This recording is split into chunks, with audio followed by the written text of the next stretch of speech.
बिस्मिल्लाहिर्रहमानिर्रहीम। अस्सलाम वालेकुम। उम्मीद करती हूँ आप सब खैरियत से होंगे। हमने फर्स्ट ईयर की बायोलॉजी का चैप्टर 4 स्टार्ट किया हुआ था, जिसके आज के लेक्चर में हमने माइटोकॉन्ड्रिया और प्लास्टिक को स्टडी करना है। फर्स्ट ऑफ ऑल हम देख लेते हैं कि माइटोकॉन्ड्रिया है क्या। फर्स्ट ऑफ ऑल हम देख लेते हैं कि माइटोकॉन्ड्रिया का मतलब क्या है। जैसे कि वेसिकल कॉन्ड्रिया मतलब थर्ड लाइक स्ट्रक्चर। मतलब जब साइंटिस्ट ने माइटोकॉन्ड्रिया के ऊपर वर्क किया तो उनको वेसिकल भी नज़र आया और थर्ड लाइक स्ट्रक्चर भी नज़र आया।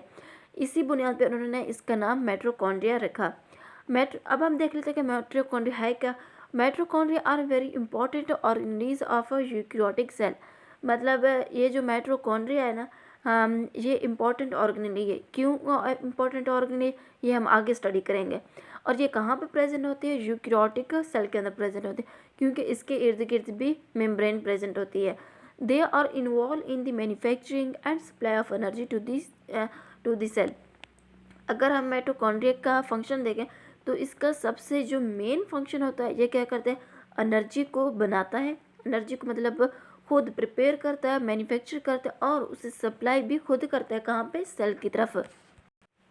मतलब एनर्जी की मैन्युफैक्चरिंग करना, उसकी प्रिपरेशन करना और उसे सेल की तरफ भेजना, ये क्या है? माइटोकॉन्ड्रिया का एक प्रोसेस है। ये माइटोकॉन्ड्रिया का एक मेन फंक्शन यही है।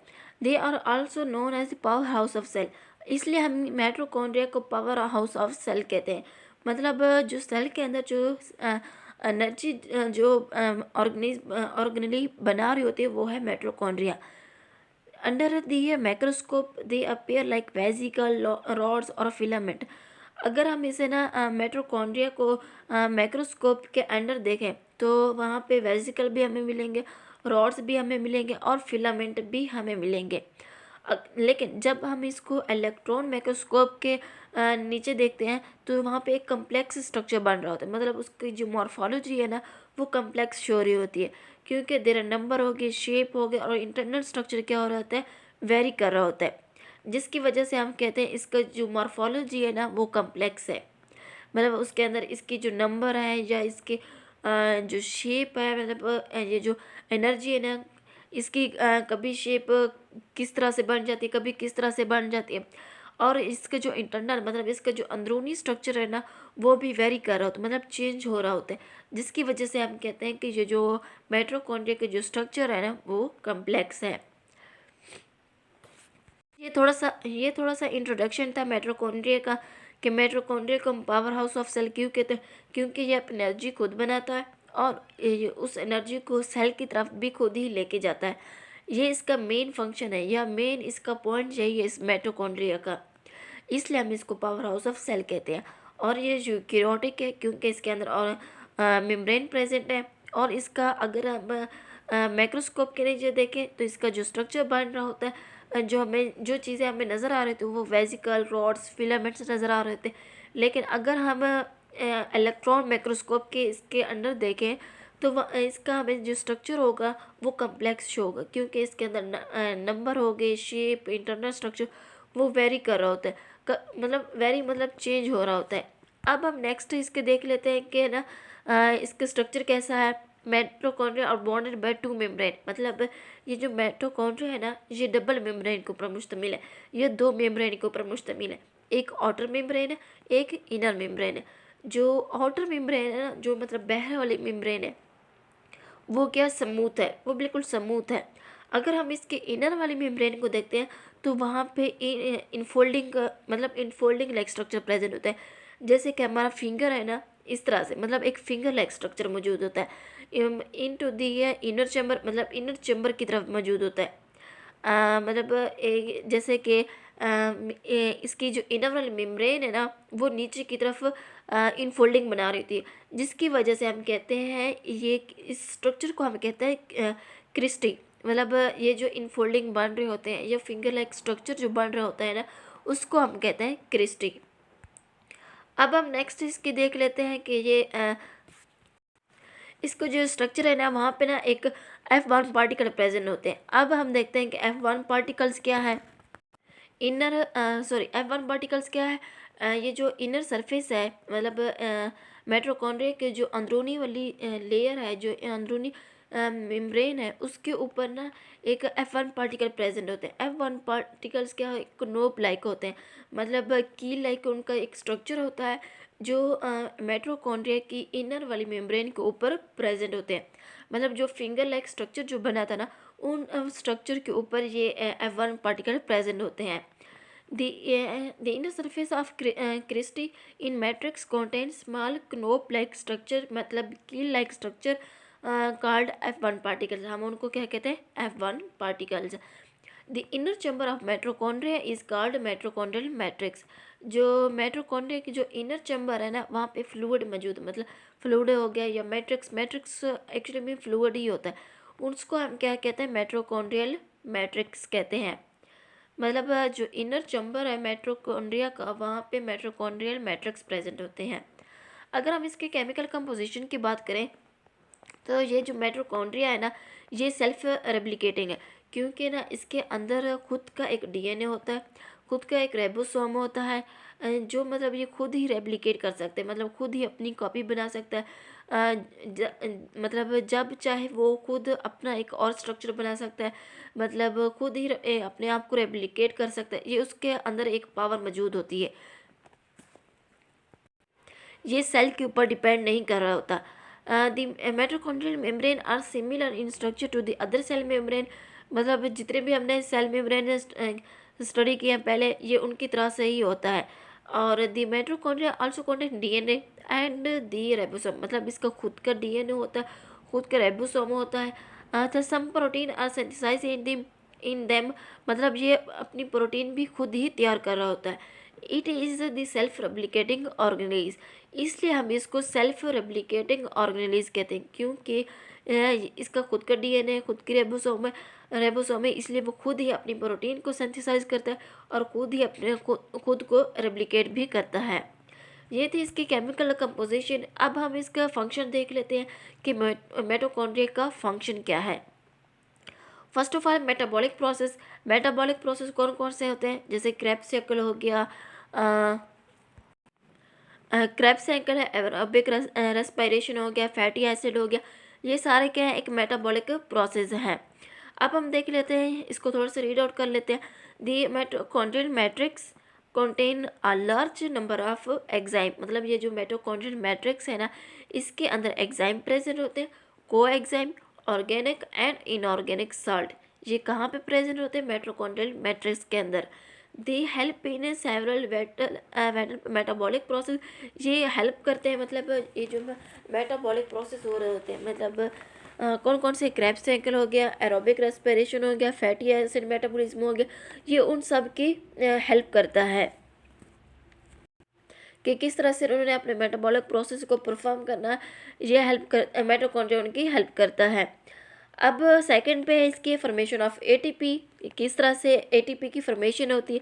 देखिए, जब भी हम कोई भी फूड लेते हैं, वो क्या होता है, एक सॉलिड फॉर्म में होता है, मतलब ऑर्गेनिक फॉर्म में होता है। अब वहाँ पे जो एंजाइम मौजूद होंगे, वो उस फूड को ब्रेक डाउन करेंगे और एटीपी की शक्ल में ले आएंगे। एटीपी क्या है, अडीनोसिन ट्राईफॉस्फेट, मतलब ये एक अनस्टेबल है, ये एक अनस्टेबल मॉलिक्यूल्स है। जब भी हमें कोई सेल को ना एनर्जी की ज़रूरत होती है, तो ये जो एटीपी है ना, ये फ़ौरन बन जाती है, क्योंकि ये अनस्टेबल है। अब हम इसको थोड़ा सा रीड आउट कर लेते हैं। Energy is release from the organic food, ये जो एनर्जी है ये रिलीज होती है ऑर्गेनिक फूड किससे, ड्यूरिंग दीज मेटाबॉलिक प्रोसेस, मतलब जब भी कोई मेटाबॉलिक प्रोसेस हो रहता है, जैसे कि सेलुलर रेस्पिरेशन हो रही होती है, तो उसके नतीजे में जो एनर्जी बन रही होती है ना, वो एनर्जी किस फॉर्म में होती है, एटीपी की फॉर्म में होती है।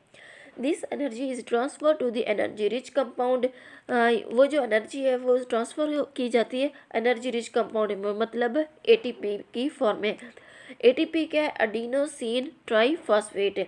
ये जो एटीपी है ना, ये प्रोवाइड करता है एनर्जी किसको, सेल को ऑन द डिमांड, मतलब जब भी सेल को एनर्जी की ज़रूरत होती है, तो ये एटीपी उसको एनर्जी प्रोवाइड करता है।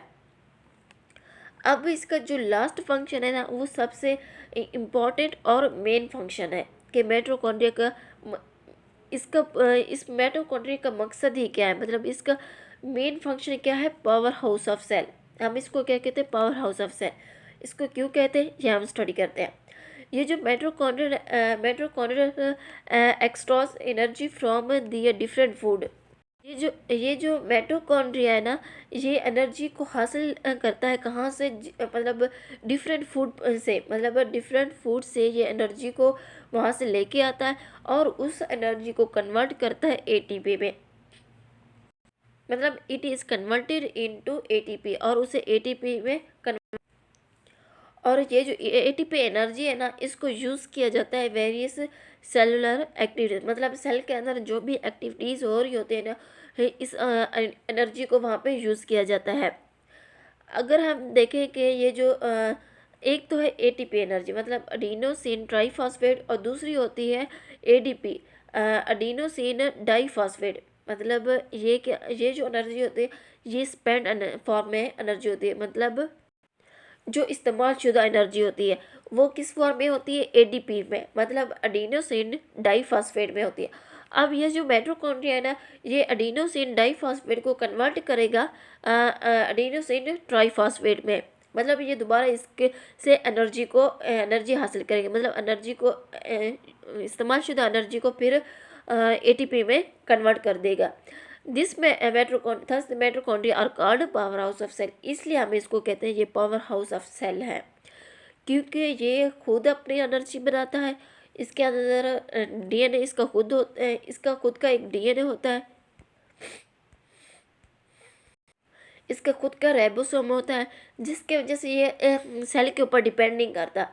ये खुद अपनी एनर्जी बना रहा होता है और खुद ही एनर्जी प्रोवाइड कर रहा होता है। जैसे कि अगर हम एग्जांपल ले लें अपने हर्ट की, अब हर्ट को हर टाइम एनर्जी की ज़रूरत पड़ती है, जिसकी वजह से ये जो माइटोकॉन्ड्रिया है ना, वहाँ पे हर टाइम ये एनर्जी बना रहा होता है ताकि हमारा जो हर्ट है ना वो पंप करता रहे।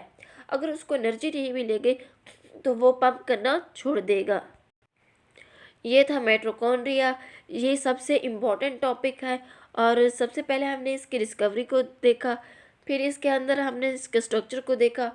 उसमें हमने इनर स्ट्रक्चर था, इनर चैम्बर था, आउटर चैम्बर था, उसको स्टडी किया। फिर हमने इसके फंक्शन को देखा, इसके फंक्शन कौन कौन से हैं। ये इसका पूरा कंप्लीट एक टॉपिक है और ये सबसे इम्पोर्टेंट टॉपिक है।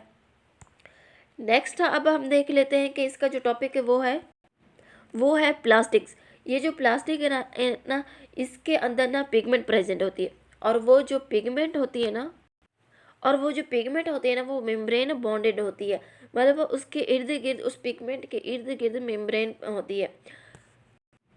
और ये कहाँ पे प्रेजेंट होती है, ये सेल के अंदर प्रेजेंट होती है, मतलब सेल के अंदर पिगमेंट प्रेजेंट होते हैं और पिगमेंट के इर्द गिर्द मेम्ब्रेन बॉन्ड होती है, उसको हम कहते हैं plastid. The plastid are present only in plant cell, और ये कहाँ पे प्रेजेंट होती है, प्लांट सेल के अंदर प्रेजेंट होती है। There are 3 types of plastids, इसकी 3 टाइप्स है, एक है chloroplast, chromoplast and लियोप्लास्ट।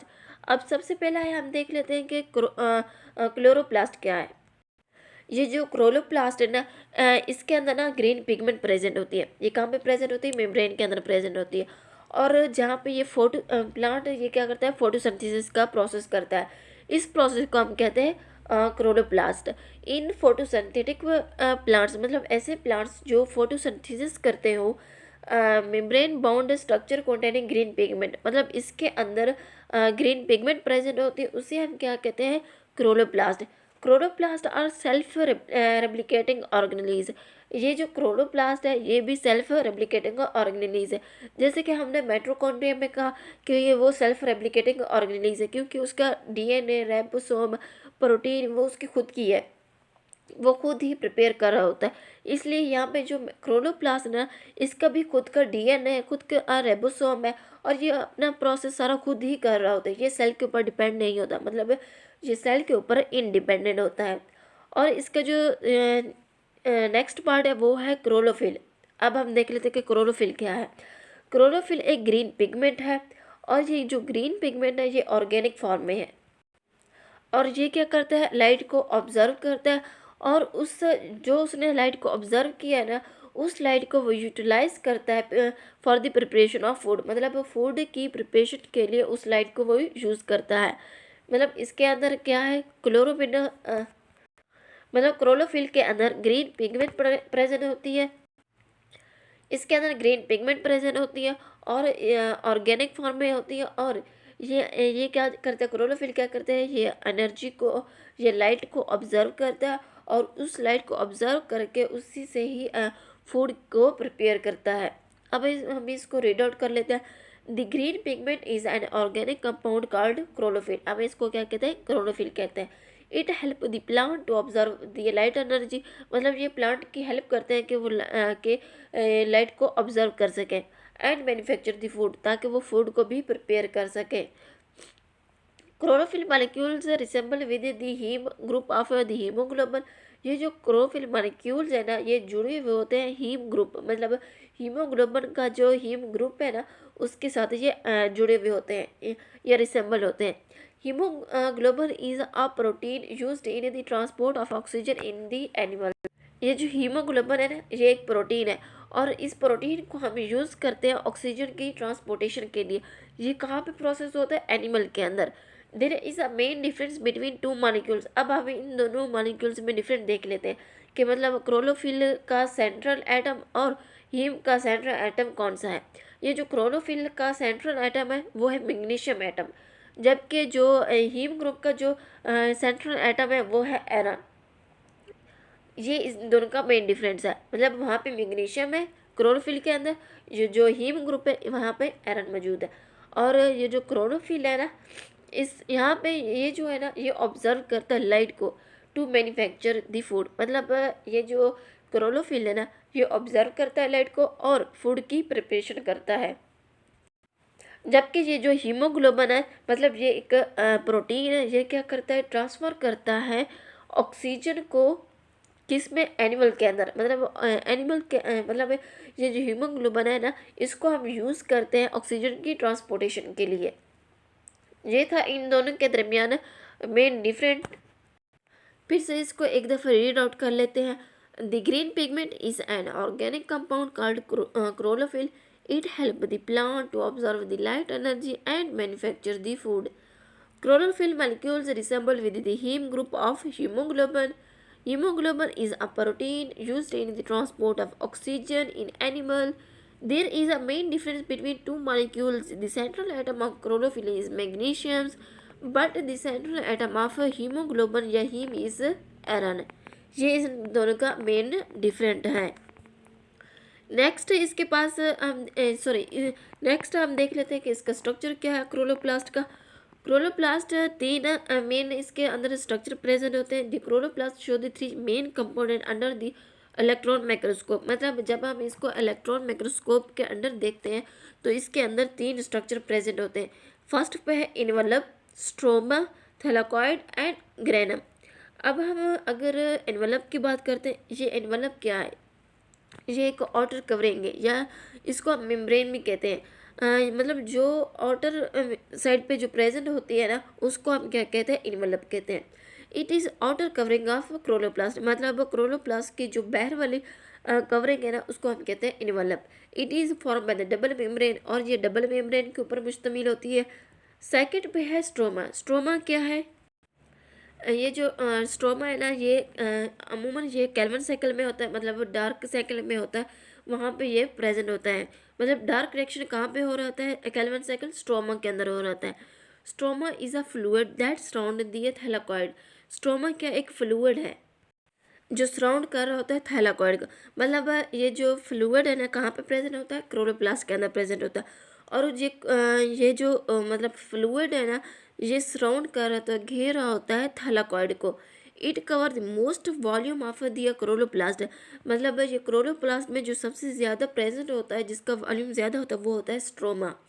It contain protein, इसके अंदर प्रोटीन प्रेजेंट होती है, some ribosome and some circular DNA. मतलब इसके अंदर प्रोटीन होती है, राइबोसोम होते हैं और डीएनए प्रेजेंट होते हैं, लेकिन डीएनए सर्कुलर फॉर्म में प्रेजेंट होते हैं। Here CO2 is the fixed to manufacture the sugar. या हम ना CO2 को फिक्स करते हैं, मतलब उसकी फिक्सेशन होती है, जिसके नतीजे में शुगर बनती है। मतलब ग्लूकोज से क्या बन रही होती है, शुगर मैन्युफैक्चर हो रही होती है। Some protein are also synthesize in this part. हम और भी कुछ प्रोटीन सिंथेसाइज करते हैं, मैन्युफैक्चर करते हैं इस प्रोसेस से, मतलब स्टोमक के प्रोसेस से। जैसे कि मैंने पहले भी आपको कहा, ये स्ट्रोमा इसके अंदर ना कैल्विन साइकिल हो रहा होता है। कैल्विन साइकिल में हम क्या करते हैं, CO2 की फिक्सेशन करते हैं और उसके नतीजे में हम शुगर को प्रिपेयर करते हैं या कोई भी प्रोटीन की फॉर्मेशन करवाते हैं। ये क्या था, स्ट्रोमा था। उसके बाद है थैलाकॉइड। थैलाकॉइड क्या है, थैलाकॉइड एक फ्लैटेड वेसिकल है। फ्लैटेड फॉर्म में वेसिकल मतलब ऐसे वेसिकल जो फ्लैटेड हो, जैसे कि सिक्के जैसे कि आप सबने देखे होंगे सिक्के होते हैं, बिल्कुल सेम इसी तरह से थैलाकॉइड उसी शेप में ही प्रेजेंट होते हैं, मतलब फ्लैटेड वेसिकल की फॉर्म में होते हैं। ये जो थैलाकॉइड्स हैं ना, ये अरेंज होते हैं, मतलब खुद अरेंज होते हैं और ये बनाते हैं ग्रेना एंड इंटरग्रेना। मतलब ये जो थाइलाकॉइड है ना, ये arrange themselves to form the grana and intergrana. अब हम देख लेते हैं कि ग्रेनम क्या है, इंटरग्रेनम क्या है। ये जो ग्रेनम है ना, ये इज पाइल ऑफ थैलाकॉइड। ये जो ग्रेनम होता है ना, ये थैलाकॉइड का एक अंबार होता है। पाइल क्या होता है, अंबार होना, मतलब थैलाकॉइड का एक अंबार प्रेजेंट होता है। Stack on each other like the coins, मतलब वो एक दूसरे के ऊपर होते हैं, मतलब लाइक कॉइन्स, मतलब जैसे कि अगर हम एक कॉइन्स को उसके ऊपर दूसरा कॉइन्स रख दें, मतलब इसी तरह से ये एक स्टैक बना रहे होते हैं। उस स्टैक को हम क्या कहते हैं, ग्रेनम कहते हैं। और ये जो एक ग्रेनम होता है ना, वो मुश्तमिल होता है 50 या 50 से ज़्यादा थैलाकॉइड में। मतलब थैलाकॉइड कितने होंगे, 50 या 50 से ज़्यादा भी हो सकते हैं। उसको हम क्या कहेंगे, ग्रेनम कहेंगे। On the average 50 or more the thylakoids are piles to form 1 granum। मतलब 50 या 50 से ज़्यादा थैलाकॉइड्स मिलकर क्या बनाएंगे, एक ग्रेनम बनाएंगे। The chlorophyll molecules are arranged on the layer of the thylakoid। ये जो थैलाकॉइड की मेम्ब्रेन है ना, इसके ऊपर ना क्लोरोफिल मौजूद होते हैं। ये जो क्लोरोफिल है ना, ये एनर्जी को ट्रैप कर लेते हैं, मतलब एनर्जी को जज्ब कर लेते हैं। उस एनर्जी से ये क्या बनाते हैं, ATP को बनाते हैं। ये जो chlorophyll molecules are arrange on the layer of thylakoid, so granum appear green. मतलब ये जो क्लोरोफिल है ना, ये कहाँ पे प्रेजेंट होता है, थैलाकॉइड की मेम्ब्रेन के ऊपर, मतलब थैलाकॉइड के ऊपर प्रेजेंट होता है। इसलिए हम इसको क्या कहते हैं, ग्रीन कहते हैं, क्योंकि इसके अंदर क्लोरोफिल मौजूद होता है। The light energy is trapped by the membrane of grana. और ये जो एनर्जी मतलब ग्रेना की जो मेम्ब्रेन है ना, वहाँ पे एनर्जी क्या हो जाती है, ट्रैप हो जाती है। और फिर उस एनर्जी को हम ATP में कन्वर्ट करते हैं, मतलब ATP को सिंथेसाइज करने के लिए यूज़ करते हैं। ये था ग्रेनम। ग्रेनम क्या है, ग्रीन पार्ट है। जबकि जो इंटरग्रेनम है ना, ये क्या है, नॉन ग्रीन पार्ट है। इसको हम कहते हैं intergranum. Each granum is interconnected with other by the non green part. मतलब जो हर जो ग्रेनम है ना, वो इंटरकनेक्टेड होता है, मतलब जुड़ा हुआ होता है नॉन ग्रीन पार्ट के साथ। उसको हम क्या कहते हैं, इंटरग्रेनम कहते हैं। मतलब ग्रेनम क्या, मतलब ग्रीन पार्ट किससे जुड़ा हुआ होता है, नॉन ग्रीन पार्ट से। उसको हम कहते हैं इंटरग्रेनम। नेक्स्ट इसके पास है, वो है क्रोमोप्लास्ट। क्रोमोप्लास्ट में हम देखते हैं कि ये इसका जो कलर होता है ना, ये जो मतलब किसी भी प्लांट को कलर देता है ना, वो ग्रीन की फॉर्म में होता है। मतलब ये जो क्रोमोप्लास्ट है ना, ये प्लांट को ग्रीन कलर देता है। और ये कहाँ पे प्रेजेंट होते हैं, they are present in the petals of flower. मतलब ये फ्लावर की पेटल्स के अंदर प्रेजेंट होते हैं। एंड इन दी रैपन फ्रूट, और जो पके हुए फल होते हैं ना, उनके अंदर भी ये क्रोमोप्लास्ट प्रेजेंट होता है।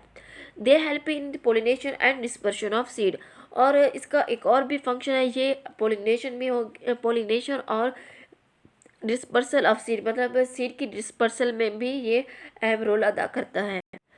डिस्पर्सल का मतलब है बिखर जाना, मतलब सीड की डिस्पर्शन के लिए, सीड को एक जगह से दूसरी जगह ले जाने के लिए ये क्रोमोप्लास्ट हेल्प करता है।